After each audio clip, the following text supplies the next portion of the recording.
On this episode, we talk about, is javelin throwing good for pitching? And how do you get more trunk tilt?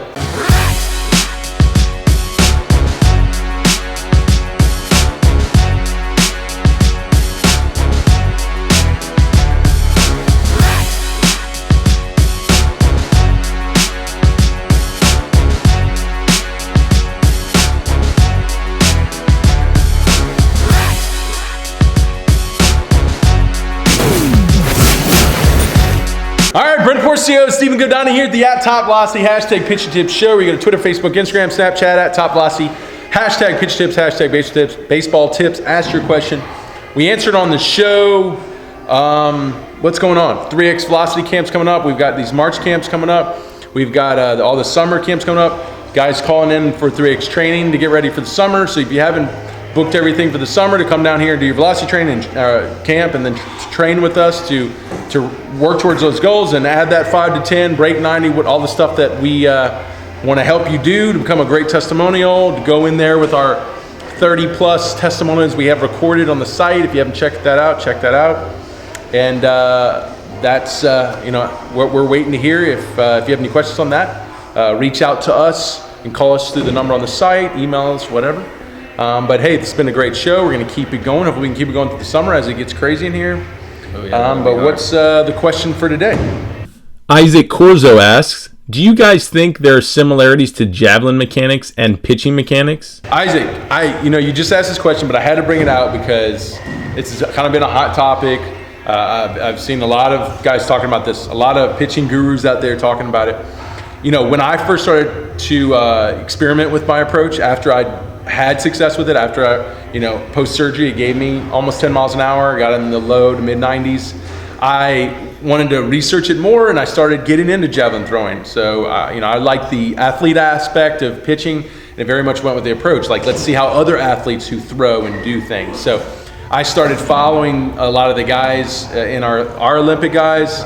There's a guy on our forums, Roll Bradstock, the Olympic world record, or not world record, UK record holder from the UK, and he shared a lot of stuff in my forums. You can go look that up, and I communicated a lot with him, and I've studied a lot of other well-known javelin throwers out there, broke down their videos, even did analysis and stuff, and then most important, I actually bought a javelin and went out and threw it for about a year, and it's the hardest thing you'll ever do. It's brutal. Now, where do I think there's similarities? I think there's similarities in the front leg force production, not exactly the mechanics, but front leg force production. There's a good aspects, a lot of aspects of hip to shoulder separation. In the arm path, as far as maximum externalization, we load the arm very similar. I don't see similarities in the back leg. I don't see similarities in our trunks as well, even though there is different ways to throw a javelin. You could throw it more like a pitcher. You could throw it more like a pole vaulter. I mean, you could just run really fast and just let it go. So yeah, there's similarities, but here's my problem. Guys say, well, look how hard these javelin throwers throw when they pick up baseballs, so maybe we should be training with javelins. I would be all for that. If I saw a bunch of pitchers throwing with javelins, I'd be all for it. I'd just say, problem is, any elbow issues or any arm path issues, be careful. I beat the crap out of my elbow. The torques in the elbow, I guarantee, are massive compared to throwing a baseball. Here's where I think most approaches go wrong. They go, javelin throwers throw harder when they throw hard when they pick up a baseball on the mound. So I'm going to throw a baseball like a javelin. No. So if these javelin throwers have been throwing javelins and then get on a mound and throw a baseball hard, why would you picking up a baseball and throwing it like they throw a javelin have any similarities? So to me, a running throw is not a javelin throw. A javelin throw is running and throwing a javelin, and it's a heavier object, it's a long object, it's a different throw. So I don't see any similarities there. I don't see any benefits from throwing a baseball like a javelin. I don't see any. I see the benefits of you training to throw a javelin. And what's going to happen is, if you look at the works of like the Russians and how they train their throwing athletes, they're very big lifters, they're very big Olympic lifters. So that you would be doing that to throw your javelin harder. So that would be, yes, beneficial to the pitcher, just like we do with 3X pitching. At the same time too, I think I kind of lost my train of thought. But that would be probably the only thing that I would support out of how javelin throwers train. Throwing the heavier object, yes, but that would be, to me, something to 1.7 pounds. In their mechanical system, I'd be very nervous about throwing 1.7 pounds or a heavier baseball. It changes things. Like, if we're going to learn from it, let's do it exactly like they do it. Let's not like modify it and expect to get the same results. So that's kind of my issue with the whole thing. But yeah, I very much wanted to learn about it through it. The only thing I took out of it that I felt like was most beneficial was the strength training to be able to power a javelin. I felt like would be very beneficial to the pitcher. Besides that, my med ball routine kind of comes from it, but it's very different. So it's not that. I looked into other things to kind of understand all that. So that's the only thing I would really want to take out of it. And I think coaches out there that think throwing a baseball like a javelin is going to give you the same benefits of a javelin thrower, throwing a javelin and then throwing a baseball, I think that's flawed. I don't see the correlation there. I'd like to see the studies. We need to do studies on this, but I don't see the correlation. Anything you want to add to that? I'm not going to pretend like I studied a bunch of javelin throwers. I've pretty much learned all my stuff from you, so no, you covered it very well. Yeah, and that's a hot topic, so I think it'll start a lot of debate. Be careful too with javelins is that it's a run to throw. So when you're running to front foot strike, you can do things very different mechanically. One guy can run slower and then use more trunk, more biomechanics like a high velocity pitcher, and then one guy can run really fast and not have to use a lot of force multipliers, separation, and good trunk stuff. They can just good arm path to get it up and get rid of it and throw as hard as the guy who went slower with more dynamic biomechanics. So that's the other thing that's an issue. So I don't even like really bringing it into pitching because it's not a static movement. That makes it very different. And we're throwing a different object a different way. But there's some things that can cross over, but not a lot. That would be my opinion. All right, good question. Next question. Chicky asks, what is the thing most tied to generating more trunk tilt? By the way, your videos feel like I'm going to college for pitching mechanics. All right, that's a good question too. So it kind of goes along with the javelin question. What creates more trunk tilt? Momentum. Typically, if you've got more momentum in that static position, that's going to help deliver your trunk down the mound. It can go too far. I mean, if you try to throw that into to a javelin thrower, if a javelin thrower runs really hard, he's not going to have a lot of trunk tilt. But it's because it's flat ground, it's not on a decline, and you have a lot of more momentum where you don't even need to, you don't really need to use the dynamics of the trunk. But in pitching, you're only going to get so much momentum. That momentum is going to transfer up after you break it at front foot strike, so it's going to transfer up into hip to shoulder separation, and then that should make your trunk more dynamic, which is going to support more ball speed. But if momentum got insanely aggressive off the front foot, you wouldn't have to. You could just, get your arm up and let it go. But trunk tilt is going to be beneficial to most guys who don't have like insane, momentum down the mound to help them accelerate more forces, put more load on the arm, which accelerates and multiplies more forces. And momentum typically is going to support it. Meaning, if you don't have enough momentum down the mound and you hit front foot and you separate and your trunk just stays there and nothing really carries it, to me that means you need more momentum in that initial move down the mound to break it front foot to transfer into the trunk. So momentum is the best thing for it. But there is another aspect to it, meaning hip to shoulder separation, because that's a way to coil it and kind of stretch it, like pulling the rubber band back. So the more you counter rotate into that momentum, then that creates this little coiling that then unloads that coiling. So the trunk, think load to unload, action to reaction, like a catapult, like a rubber band. You pull it back, it stretches, it counter rotates, boom, it unloads. Okay, so of course, the stretching can do it, but in combination with momentum is really the key to good trunk dynamics. Anything you want to add? I didn't. What was the question again? Sorry. He's paying attention.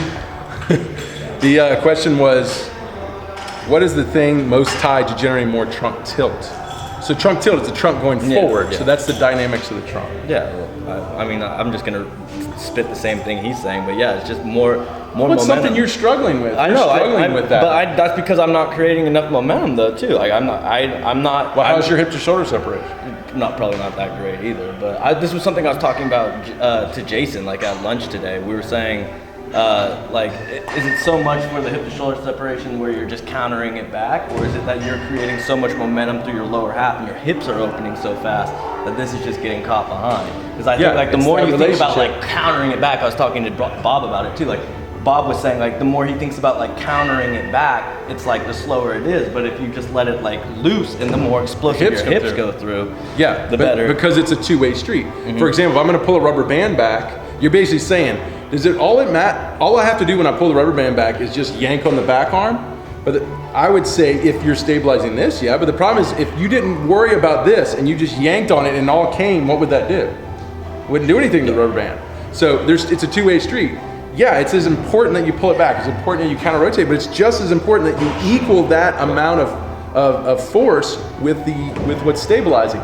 So in the case of pitching, it's really more the opposite, meaning your shoulder's already closed. So it's like the rubber band's already pulled back, or this is already set. This needs to go forward. Yeah. So really, if you're pulling a rubber band similar to the pitching delivery, it's this doesn't pull back, you push forward.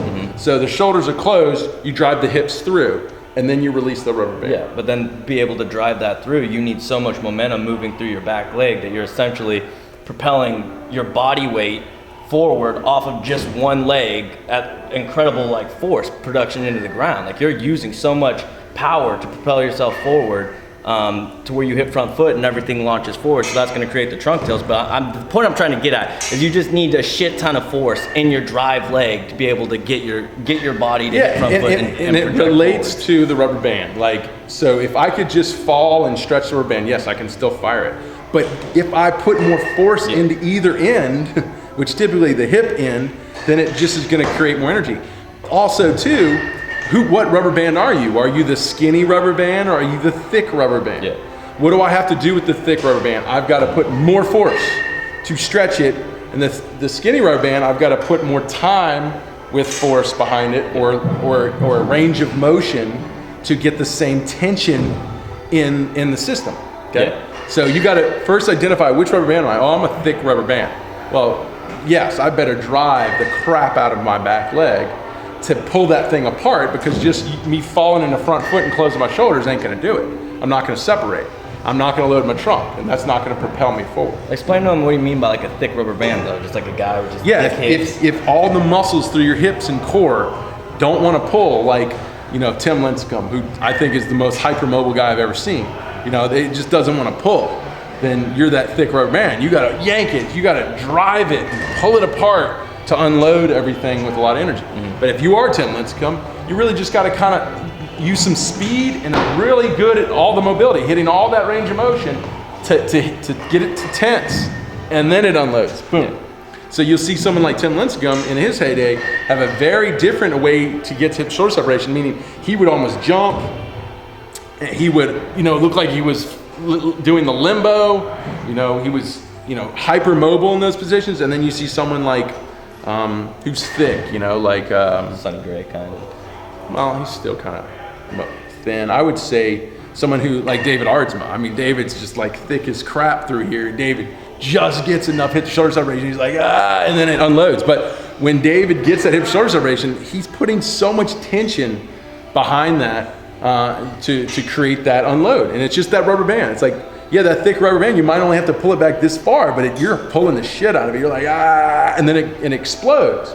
And then that long one, you might have to pull it all the way back here to get the same distance. So that's what you're dealing with. Yeah. But I was pretty much just trying to get to the fact that it's like people don't understand how much power they have to be pushing through their drive leg to really get to these levels. That specifically, if you're not a guy who's got 100 degrees of trunk rotation, or you're a short guy, and you eccentrically load like a beast, meaning you just pull it back and it's like a spring. It's like, if that's not you, more likely you're thick. More likely you don't eccentrically load that dynamic. So you have to pick your power up. You're that thicker rubber band. Good question. If you have another question, go to Twitter, Facebook, Instagram, Snapchat, at TopVelocity, #pitch tips. Ask your question.